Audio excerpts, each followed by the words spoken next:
చాలామంది భారాలు తమ హృదయంలోనే ఉంచుకొని కృంగిపోతూ ఉంటారు. ఈరోజు నీవు కూడా నీకున్న సమస్యలను బట్టి, నీకున్న ఇబ్బందులు బట్టి కృంగిపోతున్నావా? అయితే నీవు చేయాల్సిన మొదటి పని నీ భారాల్ని దేవుని యొద్ద విడిచిపెట్టాలి. చాలామంది దేవుని యొద్ద విడిచిపెట్టకుండా, ప్రార్థన చేయకుండా ఆ సమస్యలను బట్టే కృంగిపోతూ, సతమతమైపోతూ, నలిగిపోతూ ఉంటారు. ఈరోజు నేను మీకోసం ప్రార్థన చేయాలని ఆశపడుతున్నాను.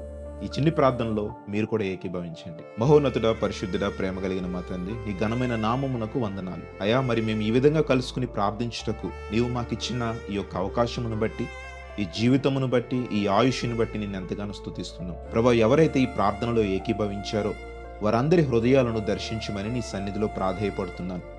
ప్రభా, మాకున్న భారాలను బట్టి, మాకున్న సమస్యలను బట్టి, మాకున్న ఇబ్బందులను బట్టి నలిగిపోతున్నాం, సతమతమైపోతున్నాం. సాతాను ఎంతగానో మమ్మల్ని కృంగదీసేస్తుంది.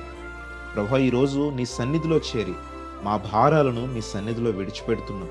అయా, నీవు మా హృదయాలను ఎరిగిన దేవుడవు, మా హృదయాలను పరిశీలిస్తున్న దేవుడవు, మమ్మల్ని చూస్తూ అయా మరి నీవు మా మీద దృష్టి ఉంచిన దేవుడవు. ఎన్నడూ కూడా నీవు మమ్మల్ని విడిచిపెట్టే దేవుడవు కావు. ప్రభా, ఇదిగో మరి ఏ సమస్యలను బట్టి నీ బిడ్డలు ఇబ్బంది పడుతున్నారో, ఏ యొక్క నాయన సాతాను దుష్టమైన కార్యములను బట్టి మరి వారు ఇబ్బంది పడుతున్నారో, ఈరోజు నీ సన్నిధిలో నీ ప్రార్థనలో ఏకీభవించారు. ప్రభా, నీవే వారి మనస్సుకు నెమ్మదిని, శాంతిని అనుగ్రహించండి. ఈ రోజంతటిలో కూడా మీరు తోడయుండి వారు చేస్తున్న ఉద్యోగాలలో, పనులలో, వ్యాపారాలలో, వారు చేయు ప్రతి పనిలో మీరు తోడయుండి ఆశీర్వదించుమని ప్రభా, మరి ఈ చిన్ని ప్రార్థన నీ పాదముల చెంతకు చేర్చుకునమని యేసు నామములో అడుగుతున్నాను తండ్రి. ఆమేన్.